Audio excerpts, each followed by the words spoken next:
Hey guys, I'll do a little catch up on what's been going on with my Camino family, as we call it.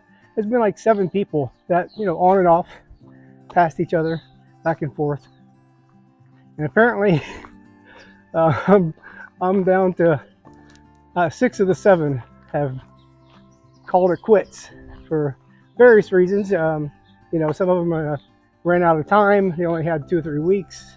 They're only doing sections. Other people, the romance isn't there that they thought it was.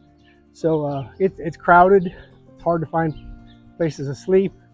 There's a lot of people here because of, post-COVID. Everybody's trying to same thing I did, right? Post-COVID, everybody's trying to get out. So I'm just as guilty as everybody else for being part of the population boom here. So I'll give a little catch up. Well, hello. Here's a little catch up I promised at the end of the video. There were 7 people that I met at Saint Jean Pied de Port, and we've been passing each other and passing back and forth and going back and forth.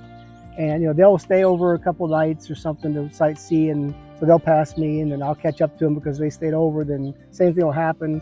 I'll stay over a night, and they'll pass. And we've been seeing each other like for almost a month now. We're going into almost the end of the 4th week. Well, I started seeing less and less, and that's just natural, right? You start thinning out. Well, I heard from the guy back about 2 or 3 stops ago.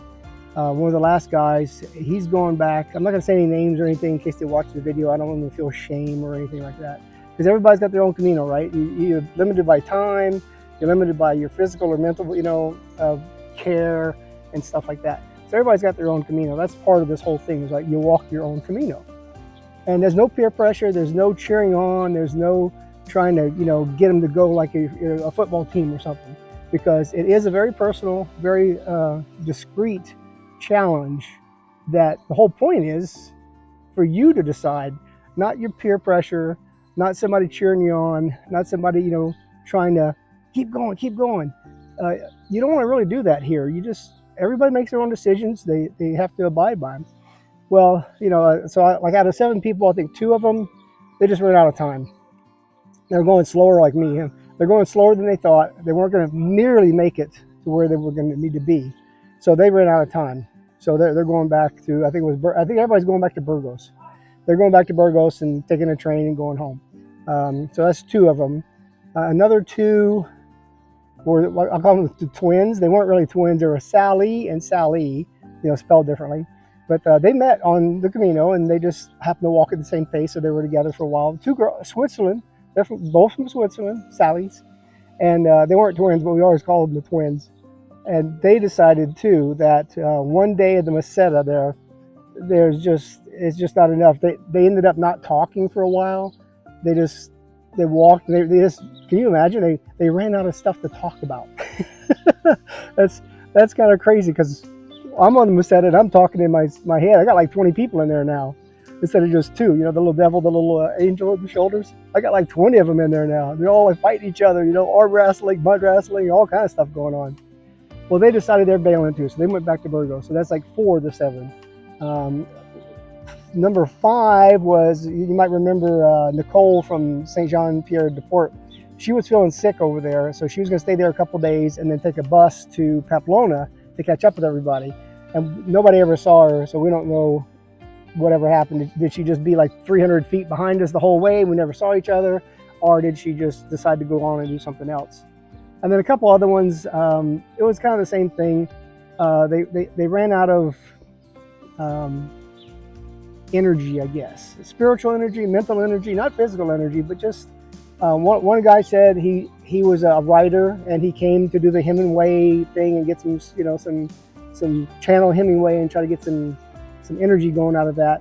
And then he found out that he watched the movie The Way, and he read some books and he saw some stuff, and he had this romantic romance thing, how it was going to play out, and it wasn't playing out in the romantic romance way that he thought. It was just more like a military trudge march with 50 or 60 people always in front or behind him. And for me, that happens a lot because there's so many people here right now. This is 2023. The Camino will not provide. You best get reservations or get into a town at 1 o'clock in the afternoon and start banging on doors and hope you're the first in line at the albergue, the municipal albergue, because everything else is going to be booked. One, it's post-COVID. People like me have been putting off their trip here for 3 years, and now everybody is here, and everybody tried to start early so it wouldn't be too late in the season and too hot. Same thing I did. I'm just as guilty as everybody else. I'm one of the people here that make up the 50,000 that showed up, that normally don't show up this early. There's also I heard there's some kind of a South Korea contingent where there's this big organized, like tour groups where they'll get 50, 60 people and they'll book the tours, and all they got to do is come over here. All their luggage is transported from hotel to hotel. All the hotels are booked up, and they just walk the Camino their way. But that ends up booking up all the hotels. They get booked up, and then they get all the albergues booked up, the private albergues, which means that everybody now is running for the municipal albergues, which you can't make reservations in, but normally people would reserve all over these places, hotels, albergues, municipal albergues, private albergues. Well, they're all booked up now with these professional tour guides who have now just, plastered the whole way from start to finish, with booking up everything, month ahead of time. So there's that problem. The other problem, of course, is now, like a lot of people in the States, COVID put a lot of these places out of business. I looked online, it was something like 580,000 people in 2019 got their Compostela in Santiago. And the next year, the first year of COVID, it went from 588,000 to 58,000. Well, a lot of these places, just like in the US, these mom and pop places, they live and die by business, and COVID killed it. COVID, there's nobody walking. And when there's nobody walking, they went out of business and they just didn't restart, or they haven't restarted. Maybe they will restart later, once they can get moving.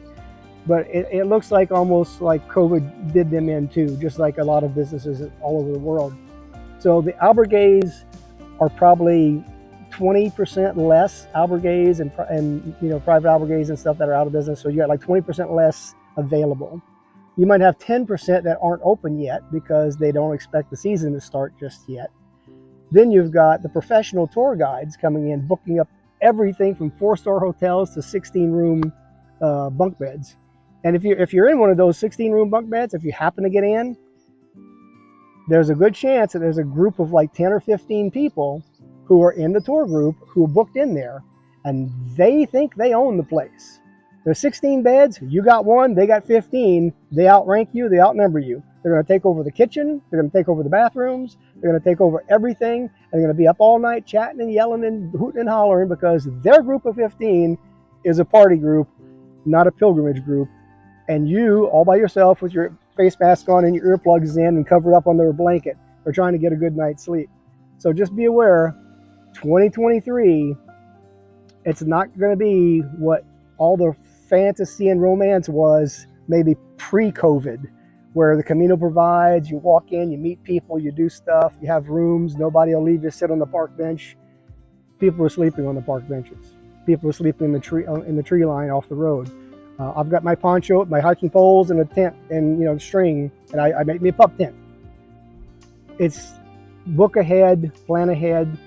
You've walked 6 or 8 hours a day.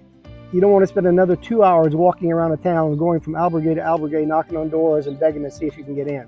It's just not worth it. It kind of takes the whole romance away from it. And that's what happened to the last guy who said he's going back to Burgos and taking a train and flying back to the US. He's done. The romance went out of it because you have to concentrate so much on doing, a place to stay that night, that if you don't book 2 or 3 days ahead, where you're pretty sure, and then if you do book ahead and you're pretty sure you got one, you better arrive around 2 o'clock, 2:30, because about 3 o'clock, they're going to let your reservation go, because people are coming in at 3 or 4 o'clock in the afternoon trying to get a place. They want their money. I mean, they're not gonna miss a room, and if you haven't shown up by now, you're going to get off the list. So it's a stark reality. Be aware of it. It's not the same Camino that you've seen in the books, the movies, and everything else. This is real life Camino. You probably going to want to make sure you get into a town by noon or 1 and start looking around for albergues, and then municipal albergues is your last chance because they don't take reservations. It's a walk-up only. But because everything else is booked, everybody's going to the municipals. So it's tough. It's not going to be the fantasy you might be thinking of, the pilgrimage you might be thinking of, but make it yours. Know this ahead of time. Plan for it. I am having an enormous amount of fun and energy and seeing people and meeting people. It's a pain that you can't just be like 2019 and just walk into a village and get you a place to sleep overnight. But, things change. So this is an update. 2023, maybe things will thin out. Once this horde of people who've been delaying their vacation, their pilgrimage for 3 years, once they get through this, maybe it'll thin out a little bit and other albergues will open back up again and things will start business again, and then it'll be more normal. But 2023, probably 2024, I'm just guessing. I'd say come out here, know what to expect, book 2 or 3 days ahead, make sure you got some room ahead, walk shorter distances than you plan on, carry a much lighter pack than you plan on. That 10% of your body weight. No, carry a pack including the pack. An empty pack might weigh 4 pounds. Get the lightest pack you can, and make sure, I'm serious, people, don't carry more than 8 pounds if you can. And total weight with the backpack, everything, and not counting water, because you can choose your own water. You can make that decision. You can get everything on the trail here. Every little town almost got a pharmacy in it. You can buy pants, socks, Vaseline for your feet, whatever, aspirin. You don't need to bring all that stuff. You don't need to pack it forever. I bring enough. I buy some in the pharmacy, a little blister pack, Vaseline too. A little thing of Vaseline lasted me, 4 weeks now. And then you get another one and another one and another one. Even the socks, you can buy new socks every 2 weeks or something. Just throw them out, buy new socks. It's not expensive. All the prices, they don't price gouge you. Everything here is very reasonable, surprisingly very reasonable. But don't take a lot of stuff. Don't believe that 10% of your body weight stuff, because a 180-pound man's not going to carry an 18-pound backpack. I don't care. You'll do it for a couple days, but along the trail, you're going to see everything jettisoned. Big sleeping bags jettisoned. Boots jettisoned. They had a really expensive stainless steel cooking set, backpacking set, boom, jettisoned. Everybody's throwing weight. I don't care what it is. They're just throwing the weight because they realize it's a lot of it's a lot of weight. But the ounces equal pounds. The pounds equal pain. You probably heard that all the time from me. And just, if anything else, walk slower. Keep your days, 12, 13 miles if that's comfortable for you. Trail runners only. Do not wear hiking boots. There are so many hiking boots on the trail, you could start your own store. Keep your pack weight. I don't care if you're a 200-pound man or a 110-pound woman. Keep your pack weight about 8 to 10 pounds with the pack. Everything, not just the stuff in it, but everything. Really, I'm serious. If you don't, by the 3rd week, it will be. You will be throwing that stuff out. Trust me. I've seen it all over the trail. There's people throwing their packs out and buying new packs, like these nylon packs, because their backpack is just the backpack itself. This one guy's pack, he had a 70-liter Arc'teryx pack. The thing weighed 8 pounds empty, I was like, are you crazy? So, Take my word for it. That crazy hiker dude, but take my word for it. I'm here. I'm on the Camino. I've seen it. There's boots, toothpaste, lotions, perfumes, everything that's got any weight to it. Battery packs, like those little solar battery backup pack I had. There's hundreds of them things all over there. They're just left on those pillars, all over stuff for people that want them. You go into these albergues, and in the corner there's a take what you want, leave what you don't, want.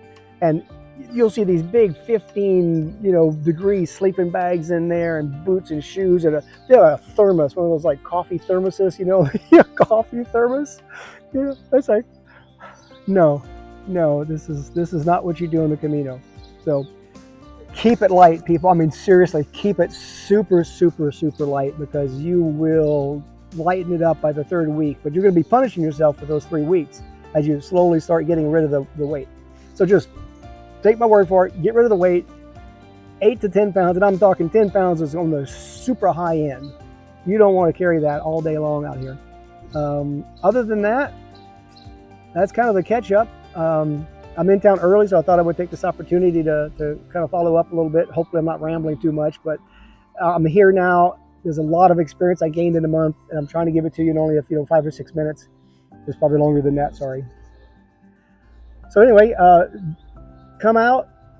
Remember, it's 2023. It's post-COVID. A lot of people are here. Everybody's friendly. The storekeepers are loving the business, of course, because they've been starving for 3 years like everybody else. So enjoy it. Make it yours. Walk as far as you want. Turn around when you want to. Get a taxi, get a bus. Have your gear shipped somewhere else by one of the transport companies to the next hotel. So you got to carry something light. If you got to carry a lot of stuff, have a little day pack and then have your gear transported. It's like $8, $6 to transport to the next hotel, the next town that you're stopping at. It's extremely reasonable. It's very, very logical, especially if you're trying to save your knees and your feet and all that. But yeah, come out, enjoy it, make it your Camino, but realize it's not what the movies make it to be. Just like anything else in life, this is real. Don't fantasize about it, something, because you'll be disappointed. The romance will be gone. Come out, make it your Camino, have fun with it, enjoy. I'm loving every step. Painful, but loving it. All right, talk to you guys later.